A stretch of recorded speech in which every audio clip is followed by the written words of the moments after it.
Positive motivation adalah sebuah kondisi jiwa di mana seluruh energi jiwa menyerap semua energi yang ada di luar dirinya.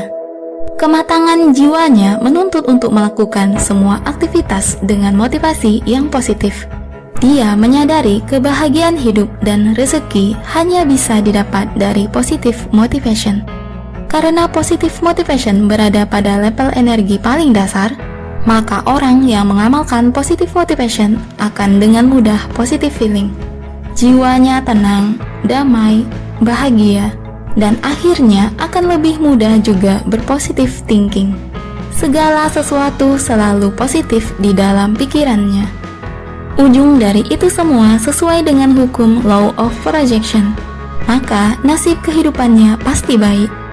Energi positive motivation ini didapat melalui berbagai macam pengalaman hidup. Sebagian jatuh bangun menentukan pola yang makin dia sadari dalam menerapkan prinsip-prinsip hidup.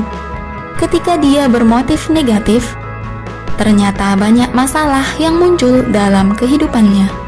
Tapi ketika dia mampu menjaga aktivitasnya dalam zona positif, ternyata seluruh hidupnya jadi mudah, rezeki datang. Namun, hal ini bisa ia rasakan setelah jatuh bangun berkali-kali, hingga akhirnya ia menemukan polanya.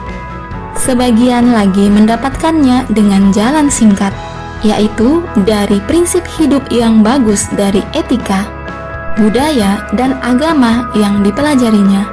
Dijalankannya dengan disiplin dan akhirnya hidupnya menjadi sangat indah. Tanpa harus jatuh bangun, ilmu yang bagus menuntunnya untuk selalu berada dalam energi jiwa yang positif. Positive motivation dari hasil penelitian Danah Zohar dan Ian Marshall ini bagus sekali untuk menjadi dasar dalam melakukan berbagai aktivitas kehidupan. Dengan menerapkan positive motivation secara disiplin akan menarik energi, mengundang rezeki, bahkan keajaiban hidup. Makin tinggi energi positifnya, makin ajaib juga dampak hidup yang dirasakan. Positif 1. Eksplorasi. Energi positif motivation dimulai dari proses pembelajaran. Jiwanya terbuka terhadap ide-ide dan ilmu-ilmu baru, ibarat parasut yang baru berfungsi ketika dibuka. Begitu juga jiwa yang hidup dengan energi positif baru dimulai ketika pikiran terbuka. Pikiran yang terbuka itu adalah melalui ilmu. Membuka diri terhadap ilmu dibutuhkan kerendahan hati untuk belajar. Di hadapan ilmu, egoisme, keakuan, harga diri melebur dan merendah. Berkebalikan dari energi negatif, pada level jiwa positif 1 ini, manusia yang mau belajar malah menunjukkan sifat tawadu atau rendah hati. Sekilas rendah hati ini tidak memiliki kekuatan, rendah, lemah, dan tidak menjanjikan untuk dapat rezeki. Namun sebaliknya, Tuhan akan meninggikan orang yang rendah hati. Jadi, rahasia rezeki ini berkebalikan dengan dunia realita.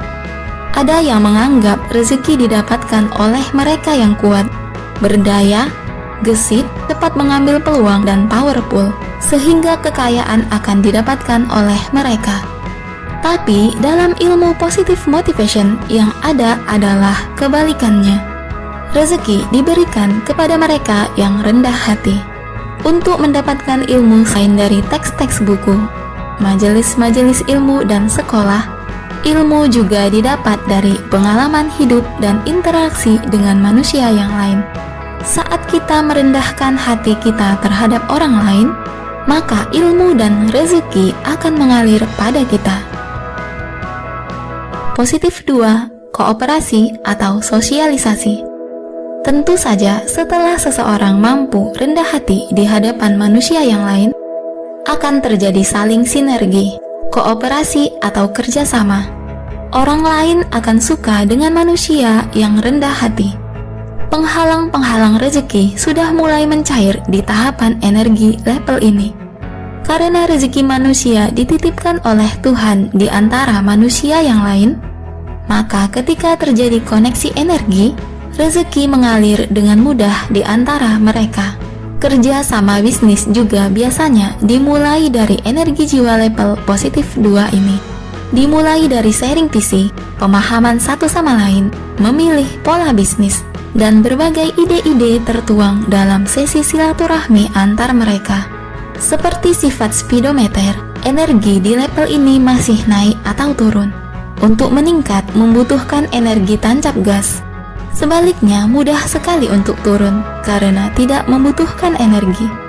Ketika mulai berbisnis dan belum profit, maka mereka yang terlibat biasanya masih di level positif 2. Ujian datang saat sudah mulai ada keuntungan. Apakah tetap berada pada level positif 2 dengan menjaga energi ini dan mementingkan silaturahmi dibandingkan keuntungan sesaat? Atau malah turun ke level minus 3 yang saling serakah satu sama lain? Namun jika silaturahmi ini bisa terjaga, maka naik ke level energi berikutnya.